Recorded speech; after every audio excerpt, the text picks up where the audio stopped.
Assalamualaikum teman-teman. Pada video kali ini, perkenalkan saya Sri Ayu Komariah dari Prodi PGSD kelas 4 dengan NIM 2106027 akan memaparkan para pendapat guru mengenai kurikulum. Yuk kita simak video yang berikut ini.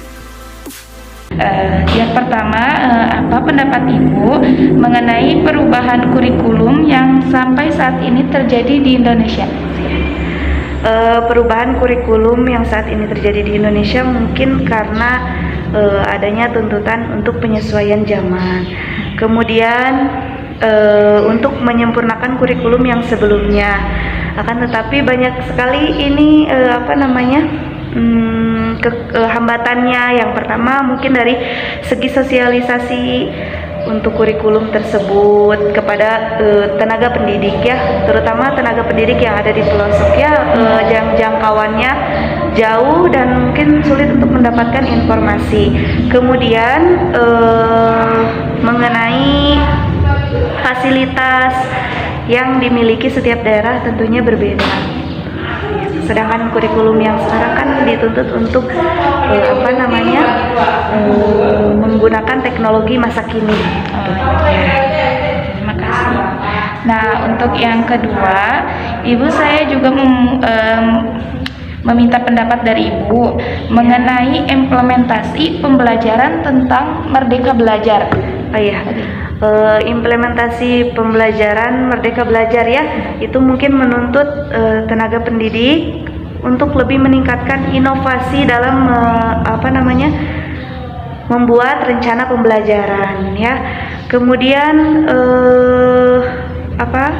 guru dituntut untuk lebih bisa mengarahkan peserta didik dalam pembelajaran mandiri. Kemudian guru juga harus memperhatikan kesenjangan akses dan fasilitas yang peserta didik miliki ya. Guru juga harus bisa memberikan materi sesuai dengan minat dan bakat siswa ya, kan setiap siswa beda-beda gitu ya. Udah Ibu, mungkin cuma 2 aja. Terima kasih atas jawaban-jawabannya Ibu, semoga bisa bermanfaat bagi saya, dan terima kasih sudah membantu saya dalam mengerjakan tugas. Ya, sama-sama.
Saya ingin bertanya, yang pertama yaitu apa pendapat Ibu mengenai perubahan kurikulum yang terjadi sampai saat ini di Indonesia?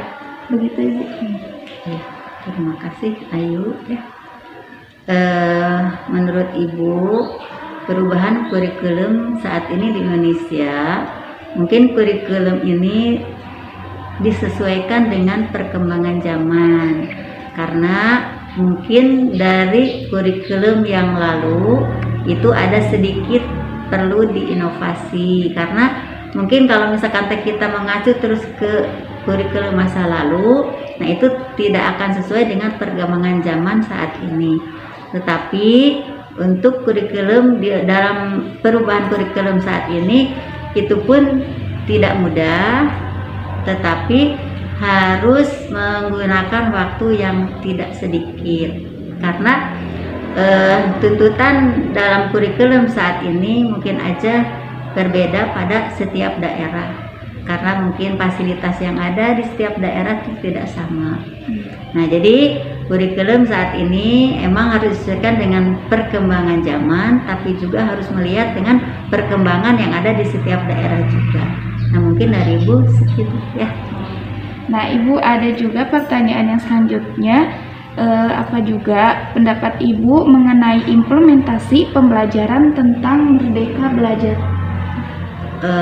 Untuk implementasi Merdeka Belajar, nah itu pun sama, karena setiap anak juga dan guru itu tidak sama. Apalagi sekarang terkendala dengan hal-hal yang contohnya alat yang digunakan, seperti misalkan contohnya HP gitu. Dalam penggunaan implementasi pembelajaran Merdeka Belajar, nah itu juga harus disesuaikan dengan itu, dengan perkembangan zaman saat ini ya. Itu karena itu juga sama, tiap daerah tidak sama. Nah, di sisi lain guru juga mungkin harus berpikir bagaimana caranya untuk menjadikan Merdeka Belajar saat ini, karena Merdeka Belajar saat ini anak bisa melihat dari berbagai sisi, tidak hanya membutuhkan misalkan dari yang diberikan oleh guru saja di sekolah, tapi juga anak harus mencari dan harus aktif bagaimana cara mendapatkan ilmu tersebut, tidak hanya mendapatkan dari guru yang ada di sekolah. Oleh karena itu mungkin mempersilahkan anak untuk lebih aktif belajar di rumah dan disesuaikan dengan apa yang diberikan oleh gurunya tersebut, dan guru tersebut mungkin otomatis juga guru harus lebih aktif untuk mempersiapkan diri bagaimana supaya menghadapi anak Merdeka Belajar tersebut.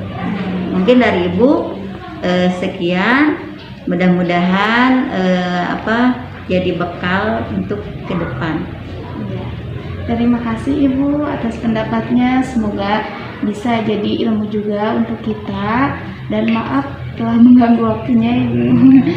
Terima kasih. Ya, sama-sama ya. Nah, itu dia kawan-kawan pendapat dari beberapa guru yang telah saya wawancarai. Semoga dapat bisa membantu dan bermanfaat bagi semua. Dan wassalamualaikum warahmatullahi wabarakatuh. Sampai jumpa.